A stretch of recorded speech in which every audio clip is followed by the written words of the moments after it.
going on here? I'm so sorry. I didn't mean to. The city never sleeps, but Lora Sawyer desperately needed to. At 2:47 a.m. on a Tuesday morning, Julius Newman's polished Italian shoes echoed through the marble lobby of Newman Financial Tower. The 35-year-old billionaire CEO rarely returned to the office this late, but a critical merger with a Singapore-based firm demanded his attention, and the time difference meant conference calls at ungodly hours. As the private elevator carried him to the 47th floor executive suite, he mentally rehearsed the firing he'd have to deliver to his CFO in the morning. The man had cost them $3 million through careless due diligence. Ruthless efficiency had built Julius's empire. Sentiment was a luxury he couldn't afford. The moment the elevator doors whispered open, Julius knew something was wrong. The lights in his corner office were dimmed. Not off. His jaw tightened as he approached the frosted glass doors etched with his name in platinum letters, already composing the security call he'd make. Corporate espionage, a competitor trying to access his files. His hand hovered over his phone as he pushed open the door. What he saw stopped him cold. A black woman in faded blue scrubs was reclined in his $15,000 leather executive chair, head tilted back, mouth slightly open, completely unconscious. A yellow mop leaned against his mahogany bookshelf. A red bucket with dirty water sat near his desk, and cleaning supplies were scattered across his conference table. And this stranger, this cleaner, was fast asleep in his seat, in his office, in his building. Julius felt heat rise in his face, that familiar anger that came when people failed to respect boundaries, failed to follow rules, failed to maintain the order that separated success from chaos. This was unacceptable, unprofessional, grounds for immediate termination. His finger was already moving toward the security contact on his phone when he paused. Something made him look at her more closely. Her hands, even in sleep, bore the rough redness of someone who spent hours in chemical solutions. Her scrubs, though clean, were worn thin at the knees. Dark circles shadowed her eyes, visible even in the dim light. Her natural hair was pulled back in a simple, practical bun, a few escaped curls framing a face that looked simultaneously young and exhausted beyond measure. Julius cleared his throat, loudly. The woman's eyes flew open, and for a split second, Julius saw pure terror flash across her features. She jolted upright so fast the chair rolled backward, hitting his desk with a thud that made her wince. Her eyes darted around the office, then landed on him, and the terror intensified. Oh, God. Oh, no. I'm so sorry, sir. She scrambled to her feet, nearly tripping over the mop bucket. Her hands shook as she reached for the cleaning supplies. I only sat down for a second. I felt dizzy, and I thought I just needed a minute. Please, I'm so sorry. Julius watched her panic with clinical detachment, the same way he'd watched countless employees squirm when caught in mistakes. His voice, when it came, was cold and precise. Do you know whose office this is? Yes, sir. Mr. Newman's. Your office. I know. I'm so sorry. And do you know what time it is? Almost 3. I know I should have been done by now, but I got behind and... That's not what I'm asking. Julius slipped his phone into his pocket and crossed his arms. I'm asking if you understand that you are sleeping in the CEO's chair at 3 in the morning, in a private office, with access to confidential materials. Laura's face went ashen. I didn't touch anything. I swear to God, I didn't look at any papers, or that's not the point. Julius moved toward his desk, and she instinctively stepped back. He noticed she was trembling. The point is that you violated company policy. Multiple policies, actually. Unauthorized access to executive areas. Inappropriate use of company property. Dereliction of duty. Please. The word came out as a whisper. Please, Mr. Newman, I need this job. Something in the way she said it, the raw desperation, made Julius pause. He'd heard people beg before.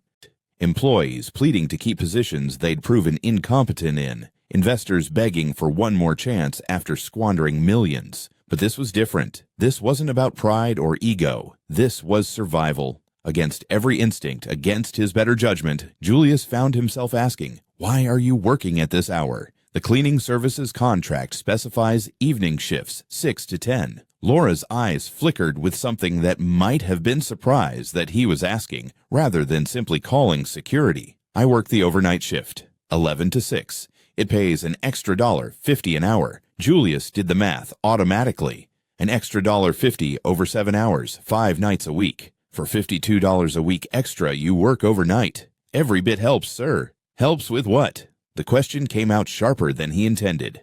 Why would anyone choose to work overnight for such a minimal increase in pay? Lora's jaw tightened, and Julius recognized the look pride warring with necessity. She was deciding whether to tell him the truth or feed him a convenient lie. Finally she spoke, her voice barely audible. Because I work 3 jobs. The diner on 5th Street, 7 a.m. to 2 p.m., then rideshare driving 3 to 10, then here. If I sleep from 6:30 to 8, I can make it work. Julius stared at her, genuinely baffled. The math didn't make sense. No, it did make sense. It was just horrifying. You're telling me you sleep 90 minutes a day, sometimes 2 hours if the rideshare is slow. She said it matter-of-factly, as if discussing the weather. For how long? 8 months. The number hit Julius like a physical blow. 8 months of 90-minute sleep cycles. 8 months of working 21-hour days. The human body wasn't designed for that. It was impossible. It was. Why? The word escaped before he could stop it, genuine confusion replacing his earlier anger. Why would anyone do that to themselves? For the first time, Lora's carefully maintained composure cracked. Her eyes filled with tears she clearly didn't want to shed, and her voice came out rough with emotion and defiance and shame all tangled together. My daughter, she's 6. Stage 3 leukemia. The words tumbled out now as if a dam had broken. The treatments aren't all covered by insurance. We have co-pays, and there are medications that aren't on the formulary, and the specialists are out of network. And every month, there's another $500 or $800 or $1,000 in bills. And I can't. Her voice broke. I can't let her die because I can't afford to save her. Julius felt something crack in his chest, a physical sensation, like ice breaking. It was a feeling he hadn't experienced in years, possibly decades. Not since he'd taught himself to view the world through spreadsheets and profit margins, to measure success in quarterly earnings rather than human terms. He looked down at his phone, the screen still lit with his security contact, his thumb hovering over the call button. One press, and this problem would disappear. The woman would be escorted out, the cleaning company would be notified, and his world would return to its proper order. His thumb moved away from the screen. "What's your daughter's name?" he heard himself ask, his voice oddly quiet. Lora looked up at him, surprise cutting through her tears. "What?" "Your daughter. What's her name?" "Maya." The word came out as a whisper, tender and broken. "Her name is Maya." Julius slid his phone back into his pocket. He moved around his desk and lowered himself into his chair, the chair she'd been sleeping in moments ago. It was still warm. He gestured to one of the leather visitor chairs across from him. "Sit down, Miss Sawyer, Lora Sawyer." She hesitated, clearly uncertain whether this was a trap, then slowly sank into the chair. She perched on its edge, ready to bolt. Julius studied her, really looked at her, perhaps for the first time since entering the office. He saw the purple shadows beneath her eyes, the way her hands gripped the armrests, the careful way she held herself despite obvious exhaustion. He thought about his penthouse, where he'd be heading soon to sleep in his imported Egyptian cotton sheets. He thought about his wine collection, his car collection, his art collection. He thought about a number $52, the amount this woman was killing herself for week after week. "Tell me about Maya," he said. Lora blinked, confusion evident on her face. "Sir? Your daughter. Tell me about her." And so she did. Haltingly at first, then with increasing emotion, Lora told him about Maya's diagnosis 9 months ago, about watching her daughter lose her hair, about sitting in hospital rooms while poison dripped into her baby's veins to kill the cancer. She told him about Maya's favorite color, purple, her love of dinosaurs, the way she still asked when she could go back to school.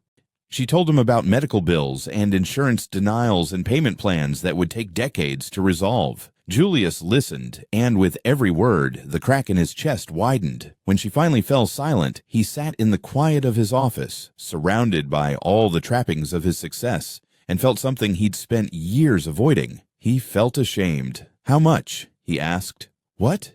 "The uncovered medical expenses. Monthly." "How much?" Lora's eyes narrowed slightly, suspicion creeping in. "Why? Just tell me." She was quiet for a long moment. Around $3,800 a month, sometimes more if there are complications. Julius pulled up his phone and opened his calculator app, more out of habit than necessity. The math was simple, devastating, but simple. And your total monthly income from all 3 jobs? Around $5,000.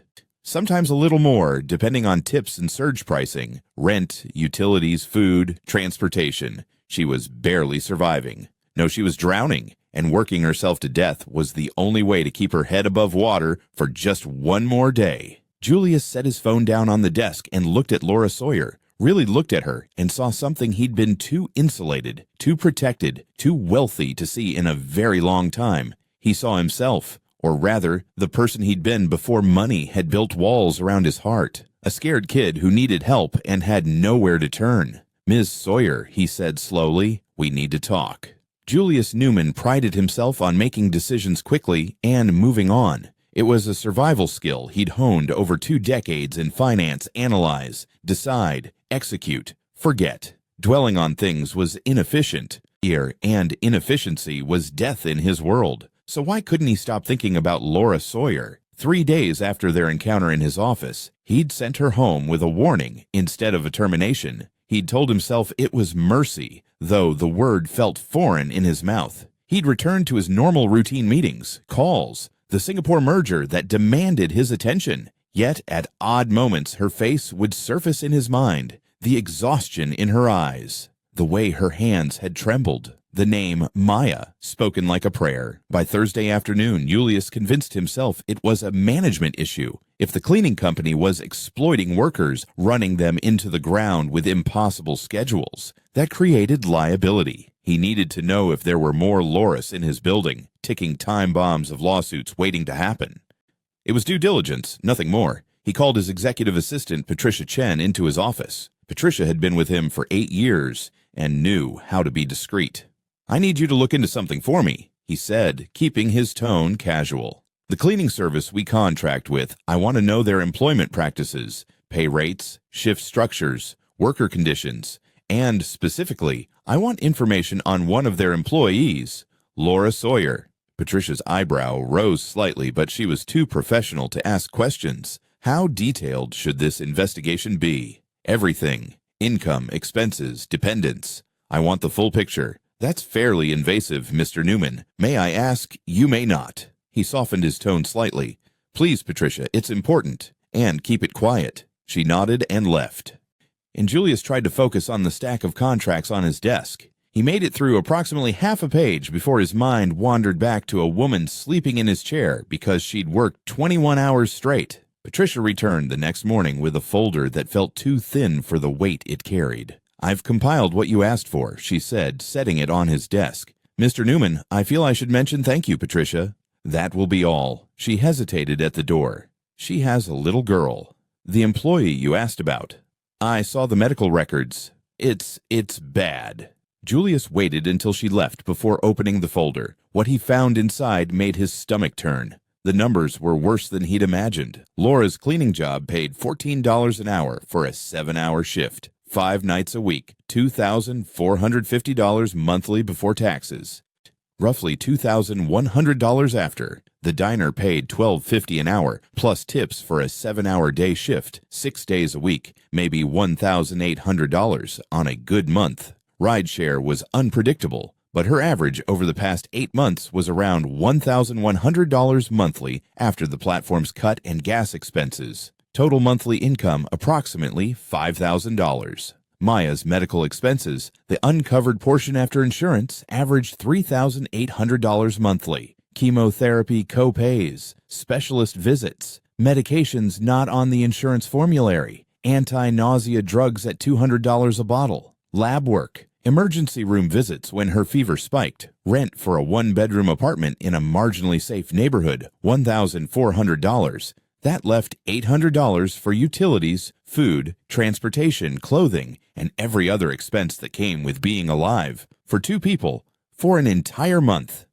The math was impossible. No one could survive on that. Yet according to the bank statements Patricia had obtained through channels Julius decided not to question, Lora had been managing exactly that for 8 months. Barely. Her checking account balance as of yesterday, $47.23. Julius set the folder down and closed his eyes. He thought about his last dinner, a $400 meal at an exclusive restaurant, where the sommelier had recommended a wine that cost more per bottle than Lora's monthly grocery budget. He'd barely tasted it. The medical records were clipped to the back of the financial documents. Maya Sawyer, age 6, diagnosed with acute lymphoblastic leukemia 9 months ago. Stage 3. Aggressive treatment protocol. Prognosis guardedly optimistic with consistent treatment. Without treatment terminal within months.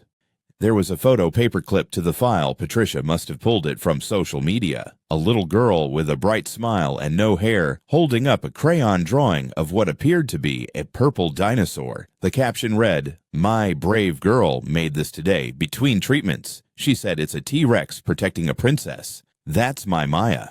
Hashtag fighting strong. Hashtag cancer warrior. Julius stared at that photo for a long time. This wasn't an abstract problem. This was a child. A real little girl who liked purple and dinosaurs and probably had no idea why her mother was never home, why she was always so tired on the rare moments they were together. He pulled out his phone and made a call.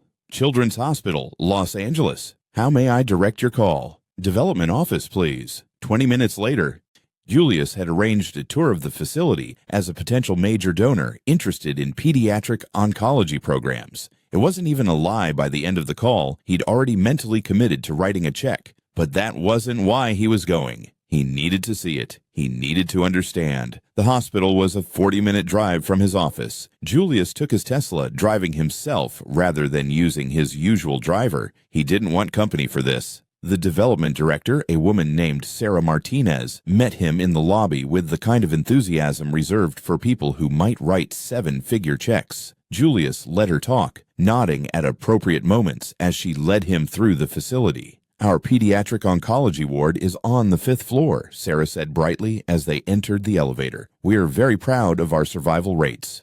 With your support, we could expand The elevator doors opened, and Sarah's pitch died in Julius's throat. The ward was decorated with cheerful colors and cartoon characters, a desperate attempt to make a nightmare feel less terrifying. But nothing could disguise what this place really was. A hallway of sick children, bald heads and IV poles, and parents with faces that looked like they'd forgotten how to sleep. Sarah guided him past rooms where children lay in beds too big for their small bodies, hooked to machines that beeped and hummed. In one room, a mother sat beside her son, reading to him in a voice that trembled. In another, a father slept in a chair, his hand gripping his daughter's, as if he could hold her to this world through sheer will. "This is our infusion center," Sarah said, gesturing to a large room where multiple children sat in recliners, receiving chemotherapy, poison dripping into their veins, drop by methodical drop. Some watched television, some slept. One little boy, maybe 8, was trying to do homework while his mother helped him hold the pencil. Julius felt sick. "And here's our playroom where patients can—" "I've seen enough," Julius said abruptly. Sarah's face fell. "Oh. Well, if you'd like to discuss donation levels, we could send me the information. I'll have my people contact you." He was already walking toward the elevator, desperate to escape the weight of suffering that pressed down on him from every direction. He made it to his car before the shaking started. Julius sat in the parking garage, hands gripping the steering wheel, and tried to breathe. He'd built an empire. He'd negotiated billion-dollar deals without flinching. He'd fired people, crushed competitors, made decisions that affected thousands of lives, all without losing a moment of sleep. But this broke something in him. These were children, innocent children whose only crime was being born into bodies that betrayed them. And their parents, God. Their parents forced to watch their babies suffer while drowning in medical debt, working impossible jobs, choosing between groceries and medications, all while trying to smile and be strong. Lora's face surfaced in his mind again. Those hollow eyes, 21-hour workdays, falling asleep in his chair because her body simply couldn't continue. And Maya, a 6-year-old who liked purple and dinosaurs and was fighting for her life while her mother slowly killed herself to keep her alive. Julius drove home in a daze. His penthouse occupied the entire top floor of a luxury building in downtown LA, 4,500 square feet of marble and floor-to-ceiling windows and custom everything. It had cost him $12 million. He'd written the check without thinking twice. He walked through the space now and saw it differently. The living room was larger than Lora's entire apartment. His wine collection, a hobby he'd picked up because successful people were supposed to appreciate fine wine, was worth more than she made in a year. His closet held 30 custom suits at $3,000 each, $90,000.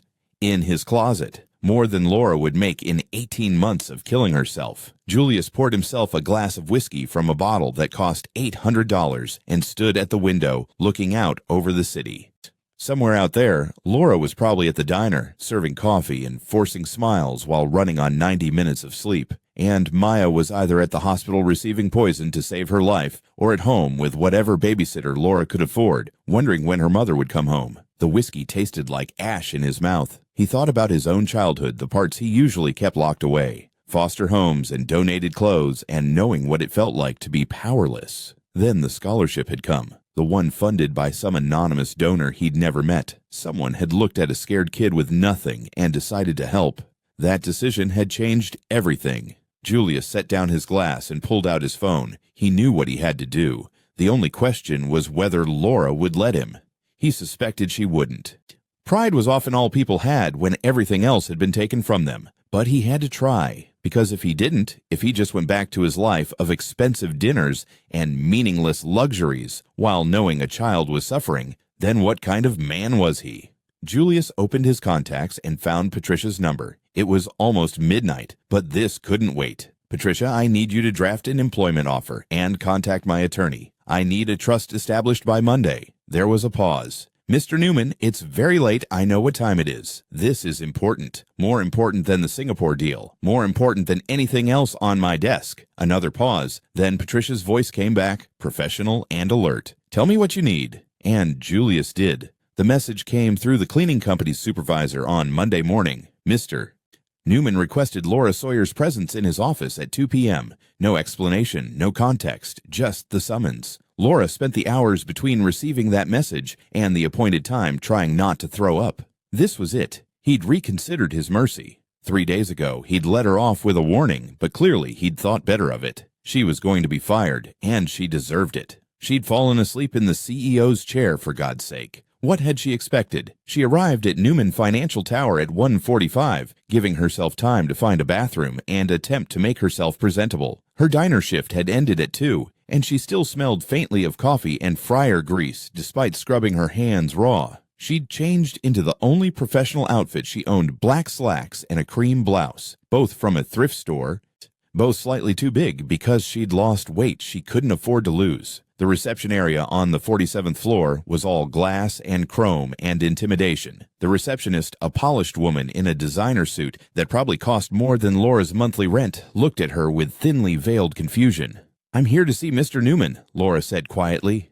Lora Sawyer. I have a 2 o'clock. The receptionist's eyebrows rose slightly as she checked her computer. Of course. Ms. Chen will escort you. Patricia appeared moments later, her expression professionally neutral, but not unkind. Miss Sawyer, please follow me. The walk to Julius's office felt endless. Lora's heart hammered against her ribs. She thought about Maya, home with Mrs. Rodriguez from downstairs. The elderly woman who charged $20 a day to watch her $20 Lora could barely spare, but had no choice about. If she lost this job, she'd lose $60 a week. That was 2 of Maya's medications. That was Mr. Newman will see you now, Patricia said, opening the door. Julius stood at the window, his back to her, hands in his pockets. He was silhouetted against the Los Angeles skyline, and for a moment, he looked more like a monument than a man. Miss Sawyer, he said without turning. Please, sit down. Lora lowered herself into one of the leather chairs across from his desk, the same chair she'd sat in 3 nights ago. Her hands gripped the armrest, knuckles white. Julius turned, and something in his face surprised her. He didn't look angry. He looked tired, conflicted. I'm going to be direct, he said, moving to sit behind his desk. I've been thinking about our conversation, about your situation, about Maya. Lora's throat tightened. Mr. Newman, please. I know I messed up, but I promise it won't happen again. I need this job.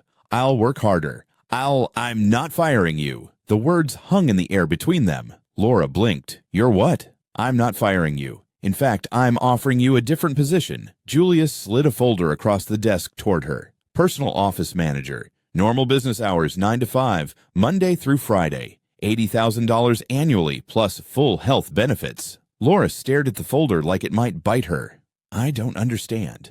"Additionally," Julius continued, his voice carefully controlled, "I'm establishing a private medical trust that will cover all of Maya's treatment costs. Every appointment, every medication, every procedure, anything your insurance doesn't cover, the trust will handle." The words didn't make sense. They couldn't be real. Lora felt dizzy, like she had the night she'd fallen asleep in his chair.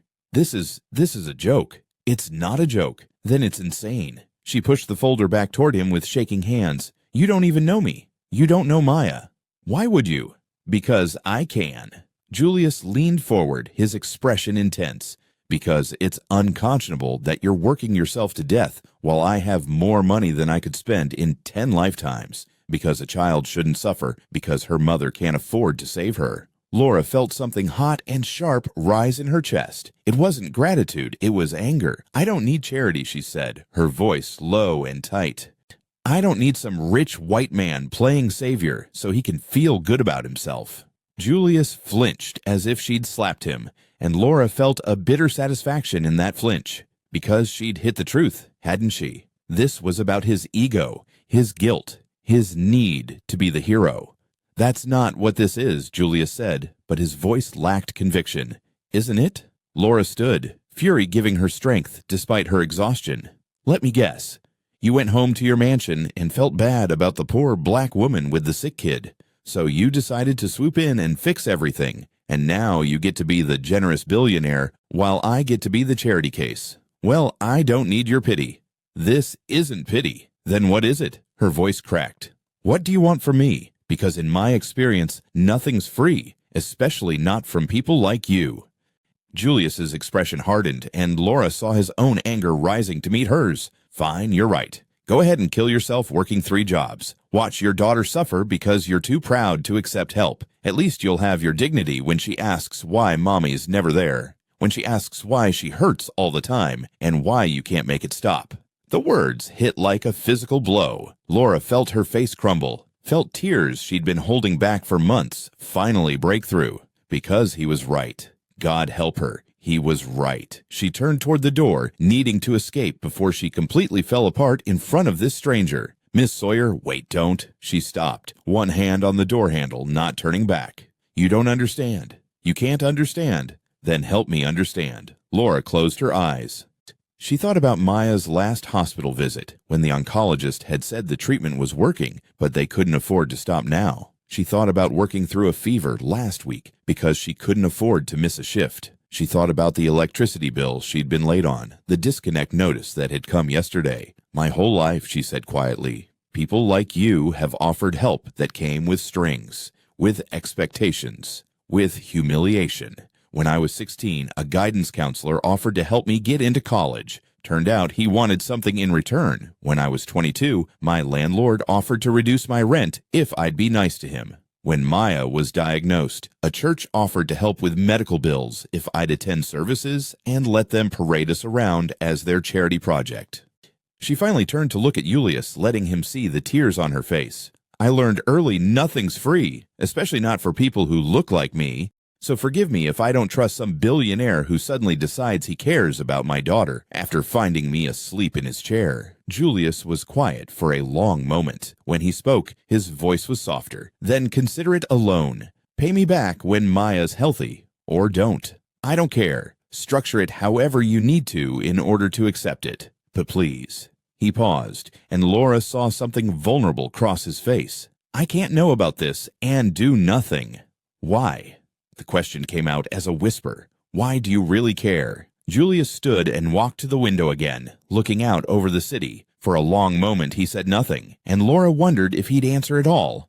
"Because 25 years ago," he finally said, his voice rough, "I was a kid in foster care. I'd been bounced around since I was 6 different homes, all of them ranging from neglectful to abusive. I was angry and scared and convinced I was going to end up either dead or in prison." Lora moved slowly back toward the chair, lowering herself into it as Julius continued. Then one day, my school counselor told me I'd been awarded a scholarship. Full ride to a private high school, plus a stipend for books and supplies. I asked who funded it. She said it was an anonymous donor who helped kids in the foster system, someone who'd been where I was and wanted to give others a chance. He turned from the window and Lora saw his eyes were wet. I never met that person, never got to thank them, but they saved my life. That scholarship led to college, which led to business school, which led to all of this. He gestured vaguely at the office around them, and for 25 years I told myself I'd honor that gift by being successful, by building something, by proving their investment was worthwhile.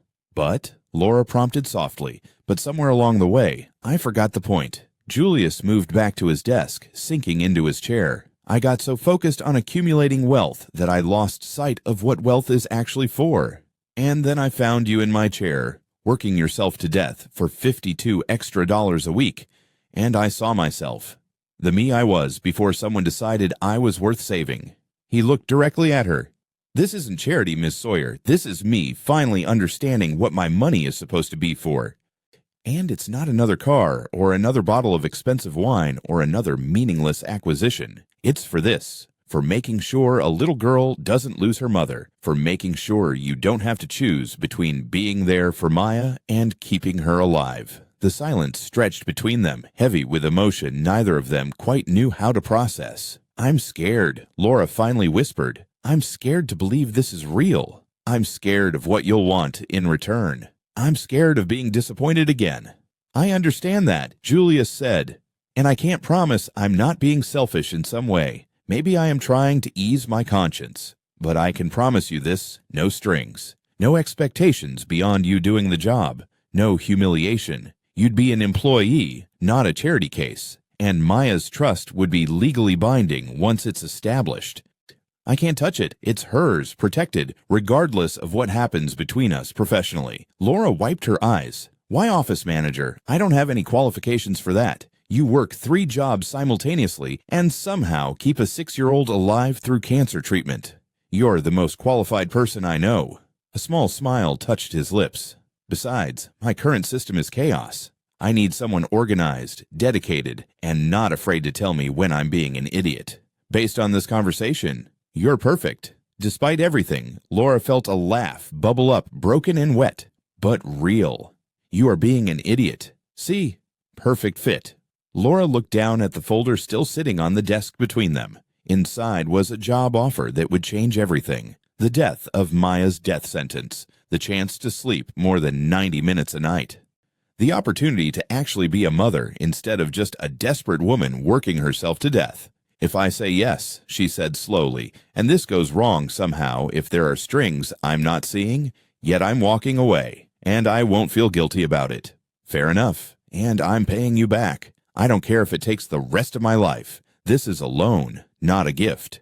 Julius nodded. If that's what you need it to be. Lora took a shaky breath and pulled the folder toward her. Her hands trembled as she opened it, reading through the details of an offer that seemed impossible, a salary that was more than she'd ever imagined earning, health insurance that would actually cover things, a normal schedule that would let her see her daughter. When would I start, she asked. How about next Monday? That gives you time to quit your other jobs and arrange things for Maya. I'll need to give 2 weeks' notice. I'll compensate you for the lost wages. And I'll handle the cleaning company. Julius's expression softened. Take the week. Sleep. Spend time with Maya. Be her mom without counting every minute. The tears came again, and this time Lora didn't try to stop them. Okay, she whispered. Okay, I'll try. That's all I ask. As Lora left his office 20 minutes later, employment contract signed and a copy of the medical trust documents in her purse, she felt like she was walking through a dream. Any moment she'd wake up in Julius Newman's chair, dizzy and exhausted, and this would all disappear. But when she called Maya's doctor from the parking garage and explained that all medical expenses would now be covered through a private trust, and heard the relief in the doctor's voice as he said they could finally try the more aggressive treatment protocol they'd been recommending, Lora knew it was real. She sat in her 15-year-old Honda and cried great gasping sobs that shook her whole body. But for the first time in 8 months, they weren't tears of despair. They were tears of hope. The rumors started within 48 hours. Lora first heard them on her third day as Julius's office manager when she went to the break room for coffee. The conversation stopped the moment she walked in, that abrupt silence that screams, "We were just talking about you." Two women from accounting offered tight smiles and left quickly, their whispers carrying down the hallway. By the end of the week, Lora knew exactly what they were saying. The cleaning lady who'd slept her way into an $80,000 job. The CEO's new toy. Julius Newman's midlife crisis made flesh. She'd expected judgment. What she hadn't expected was how much it would hurt. "Good morning, Miss Sawyer," Patricia said as Lora arrived Monday morning, her voice professionally warm but her eyes sympathetic. Patricia had been kind from the start, teaching Lora the systems, introducing her to key people, never once making her feel incompetent. It made Lora want to cry. "Morning," Lora replied, settling at her new desk just outside Julius's office. The space was beautiful, sleek furniture, a window view, her own computer system, everything she'd never dared to dream of. And it all felt like borrowed time. Julius emerged from his office at 9:30, already on his phone. "Tell them we're not moving on price. If they want the deal, they pay what it's worth." He covered the phone's microphone. "Lora, I need the Henderson files and coffee. Black, 2 sugars." On it, she said, grateful for something concrete to do. She'd just returned with both when she heard voices from inside Julius's office, raised voices. Through the glass walls, she could see 3 men in expensive suits, none of them looking happy. One of them she recognized from the directory, Richard Carlson, Newman Financial's CFO. "Completely inappropriate," Carlson was saying as Lora approached with the coffee. The optics alone, Julius saw her at the door and waved her in. The 3 men fell silent as she entered, their eyes tracking her with barely concealed disdain. "Gentlemen, this is Lora Sawyer, my office manager," Julius said calmly, taking the coffee from her. "Lora, these are board members. They were just leaving. We weren't finished. One of them started." "Yes, you were." Julius's voice went cold. "Unless you'd like to continue this conversation in front of Ms. Sawyer, in which case I'm sure she'd be fascinated to hear you question my hiring decisions." The men left, but not before one of them shot Lora a look that made her skin crawl. She recognized that look. She'd seen it her whole life, the look that said she didn't belong. "I'm sorry about that," Julius said once they were gone. "What did they want?" Julius hesitated. "They're concerned about how my recent decisions might affect the company's reputation. They're concerned about you hiring me." "It wasn't a question. They're concerned about a lot of things, none of which are your problem." But the tightness around his eyes told a different story. That afternoon, Lora went to pick up documents from the legal department. The 2 attorneys, both young men in identical navy suits, didn't notice her standing at their cubicle entrance. "I mean, I'm not saying she isn't qualified," one was saying, his voice dripping with sarcasm. "I'm just saying it's interesting timing. Newman finds his cleaning lady sleeping in his office, and suddenly she's making more than associates who went to Harvard Law." "Diversity hire," the other one replied. "Gotta check those boxes. Though usually you pick someone who at least has a resume." Laura's hand tightened on the door frame. She should walk away, should pretend she hadn't heard. Instead, she stepped into view. Both men's faces went pale. "The Henderson contracts," Lora said evenly. "Mr. Newman needs them." They scrambled to find the files.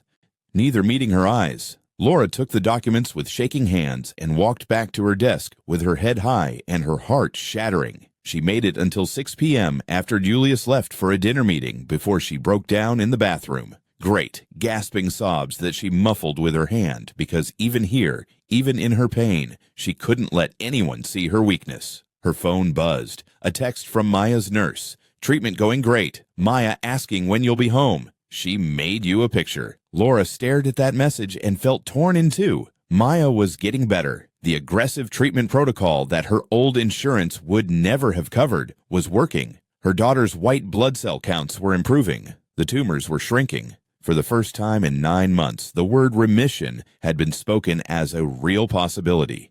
And it was all because of Julius Newman's money. But at what cost? Was she betraying everything she believed in her independence, her dignity, her principles by accepting help from a world that saw her as nothing more than a charity case? Lora washed her face and went home to her daughter, who threw herself into her mother's arms with the kind of energy she hadn't had in months. Maya's hair was starting to grow back. just soft fuzz, but it felt like a miracle under Lora's palm. "Mommy, look what I made." Maya thrust a crayon drawing at her, a purple dinosaur, and a woman with curly hair holding hands under a rainbow. "It's us. We're happy." Lora held her daughter and cried again, different tears this time. Whatever price she was paying, Maya was worth it. She had to be. But the week only got worse. Julius's ex-fiancée called on Wednesday. Lora only knew because she heard his side of the conversation through his open office door. "That's not what this is about, Catherine." His voice was strained. "No, I'm not trying to prove anything. Would you—" A long pause. "That's not fair. People can change." Another pause, longer this time.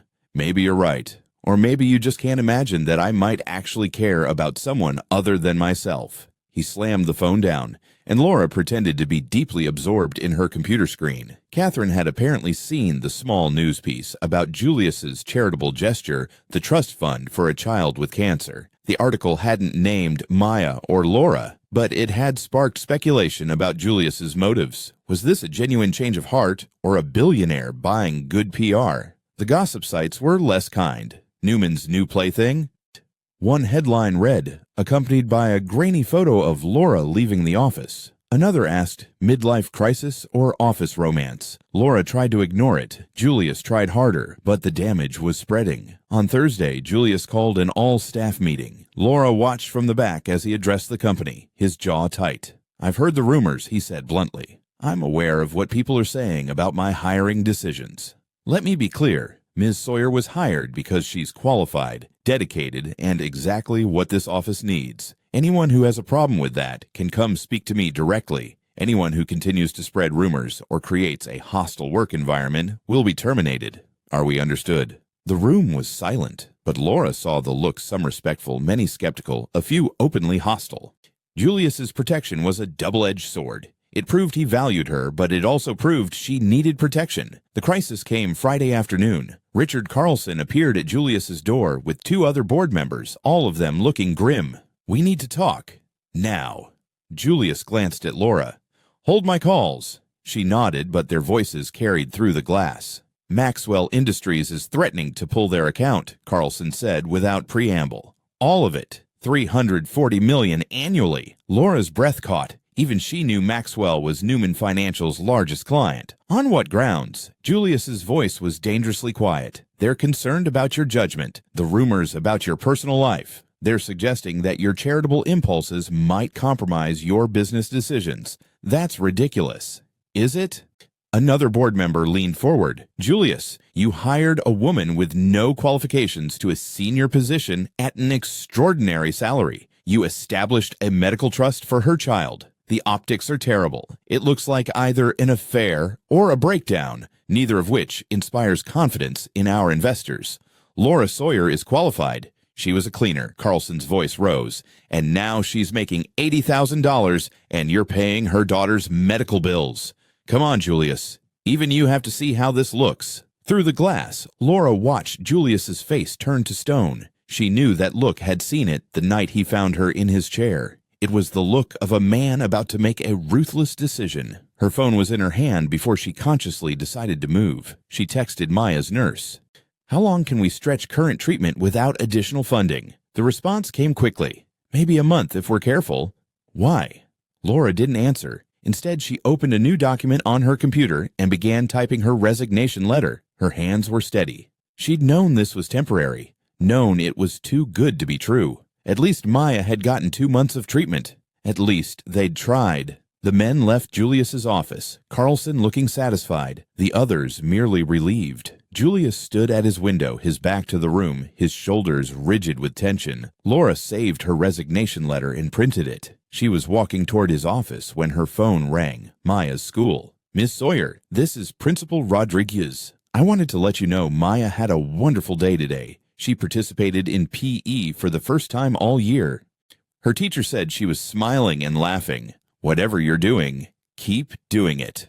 Lora stopped walking. She looked down at her resignation letter, then at Julius still standing at the window, then at the photo on her desk, Maya with her purple dinosaur drawing. She thought about the bathroom where she'd cried, the executives who'd called her a diversity hire, The rumors that followed her through the hallways like a stench. The way people looked at her like she was something Julius had dragged in on his shoe. Then she thought about Maya in PE class, smiling, laughing, alive. Lora tore up the resignation letter. She walked into Julius's office and closed the door behind her. He turned, his expression haunted. "I know what they said," Lora told him. "And I know what you're thinking. You're thinking about sending me away to save your business."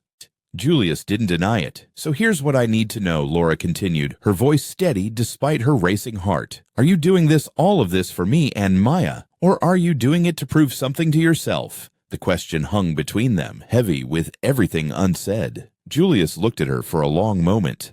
"Honestly, I don't know anymore. Maybe it started as me trying to ease my conscience. But Lora, these past 2 weeks, watching you learn this job, seeing how hard you work, hearing about Maya's progress." He paused. "This isn't about my conscience anymore. It's about doing what's right, even when it's hard, especially when it's hard. So what are you going to do about Maxwell Industries? I'm going to tell them to take their business elsewhere." Lora felt something crack open in her chest, not breaking, but opening. Like a door she'd kept locked finally swinging wide. "That's $340 million. I'm aware. Your board will lose their minds. They already have." Julius moved to his desk, his movements decisive. "I don't care. You're not a business decision, Lora. Maya isn't a line item. This matters more than money. You don't have to do this." "Yes, I do." He looked at her directly. "Because if I back down now, what does that say? That compassion is fine until it costs something? That doing the right thing only matters when it's convenient? I spent 25 years building wealth and telling myself that was the point. But what's the point of having all this money if I'm too afraid to lose it, to actually do something meaningful?" Lora felt tears prick her eyes. "People are still going to talk. Let them. They're going to say terrible things about both of us. I know, you could lose more clients. Probably will." Julius smiled, but it was fierce. "But I'll sleep better, and maybe that matters more." Lora nodded slowly. "Okay then, we fight. Together, together."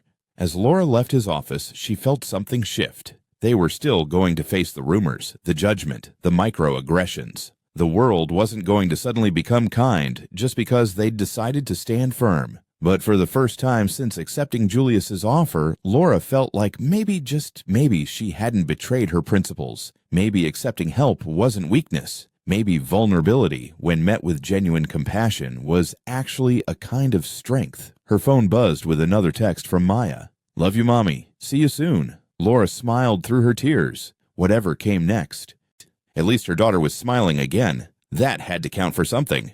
Julius was on the phone with Maxwell Industries' CEO, preparing to deliver the speech he'd rehearsed all weekend, the one where he'd politely told them to take their $340 million elsewhere when his other line lit up. He ignored it. This conversation mattered more. "David, I understand your concerns, but..." The line buzzed again. Then again. Julius glanced at the screen and saw Patricia's extension flashing with the emergency code they used for genuine crises. "David, I need to call you back." He switched lines before the man could respond. "Patricia, what? It's Maya." Patricia's voice was shaking. "Lora just called from the hospital. You need to go. Now." Julius was moving before conscious thought kicked in, grabbing his keys. His jacket forgotten on the chair. What happened? "Her body's rejecting the treatment. They're saying," Patricia's voice broke. "Just go, Mr. Newman. She needs you." The drive to Children's Hospital took 17 minutes. That felt like 17 hours. Julius's mind raced through possibilities, solutions, fixes. There had to be something he could do. Money solved problems. That was the whole point of having it. He found Lora in the pediatric ICU waiting room, doubled over in a chair, a nurse's hand on her shoulder. The moment she saw him, what little composure she had left shattered completely. "She's dying," Lora gasped, the words coming between sobs that shook her entire body. "They said the treatment, her body can't take it anymore. She needs a transplant, bone marrow." But the waiting list. She couldn't finish. Air just dissolved into tears that tore at something fundamental in Julius's chest. He sat beside her and did something he hadn't done since he was a child. He reached out and pulled another person close, letting her cry against his shoulder while he held her together because she couldn't hold herself. "I can't lose her," Lora sobbed. "She's all I have." God, please, not my baby, not my baby. Julius's phone was in his hand before Lora finished speaking. He called every contact he had: doctors, hospital administrators, medical researchers, anyone who might have answers. His assistant got pulled into coordinating, making calls, sending emails, moving heaven and earth.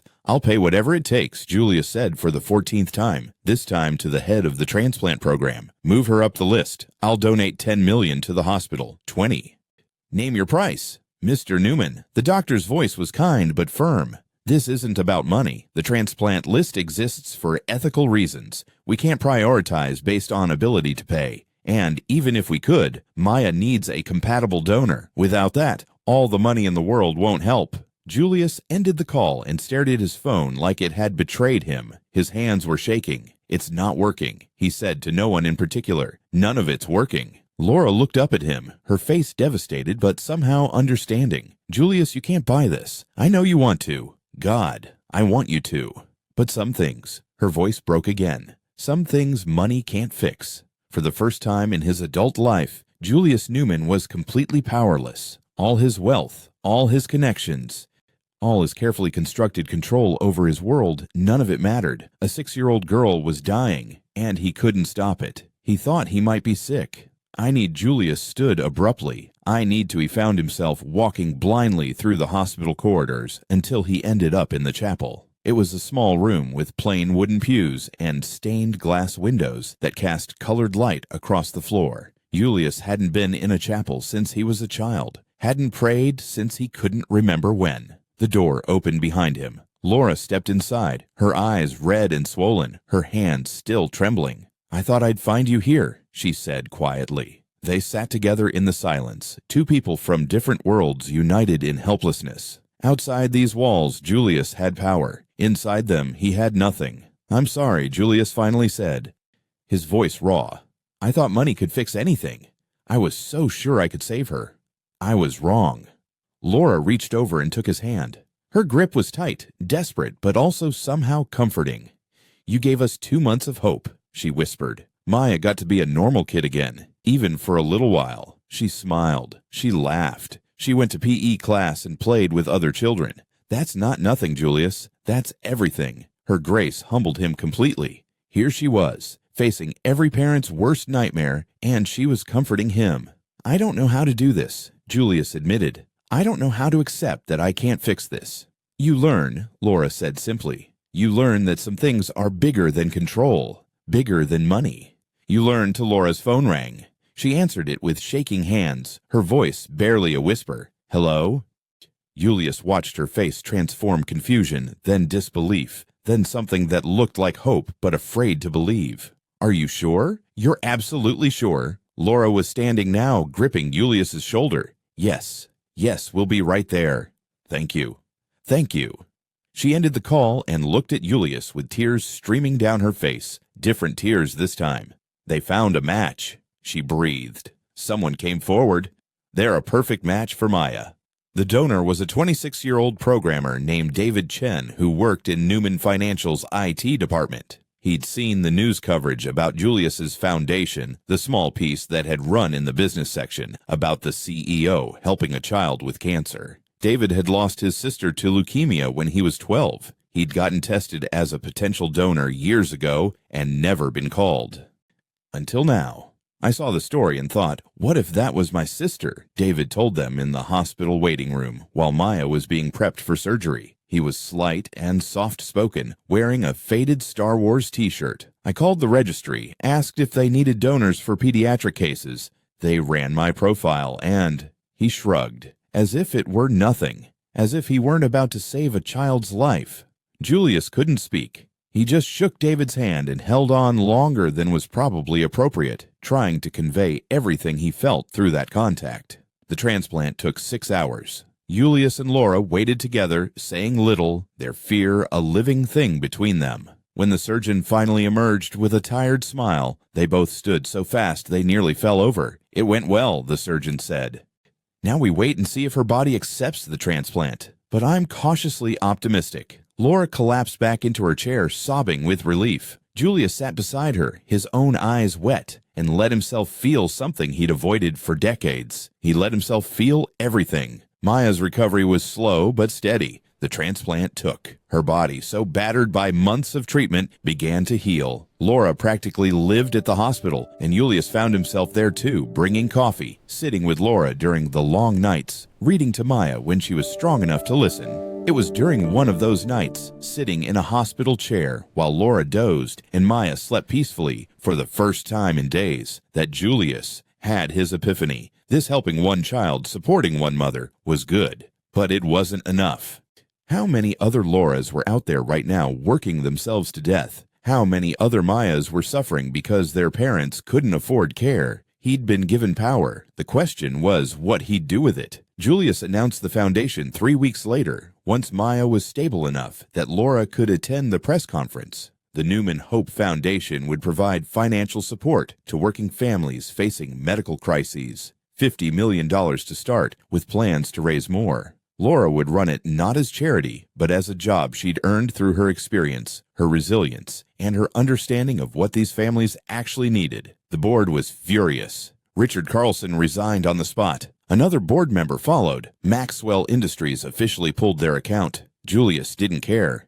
He implemented other changes too. Living wages for all contracted workers, including the cleaning staff, comprehensive health coverage that actually covered things, paid family leave, child care assistance, the kind of policies that said employees were humans, not assets. The financial analysts predicted disaster. Instead, something unexpected happened. Employee satisfaction scores skyrocketed. Productivity increased. Applications from top talent flooded in people who wanted to work for a company that valued more than profit margins. Within a year, revenue exceeded projections. 2 of Newman Financial's competitors had lost major clients to them.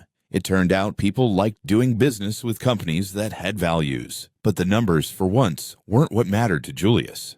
What mattered was the foster kids he'd started mentoring every Thursday evening. What mattered was visiting the foundation offices and hearing stories of families who'd been saved from financial ruin. What mattered was the friendship he'd built with Lora, complicated and sometimes challenging, but real in a way his other relationships had never been. She called him on his bullshit. She pushed back when he retreated behind his wealth. She reminded him again and again of the person he was trying to become. 6 months after Maya's transplant, the foundation hosted a celebration. Maya was there cancer-free, her hair grown back in tight curls she'd decorated with purple clips. David Chen was there, looking slightly overwhelmed by the crowd, but smiling. Dozens of families the foundation had helped were there, filling the space with the kind of joy that came from survival against odds. Julius stood at the edge of the room watching it all and felt something he'd never experienced before. Not satisfaction, not pride. Something deeper, something like peace. Lora found him there, pressing a glass of punch into his hand. "You did good, Newman. We did good," he corrected. "I just provided the money. You made it real. You know what the most amazing thing is?" Lora looked out at the crowd, at Maya laughing with other children. "You proved that people can change. That money can be a tool for good instead of just accumulation.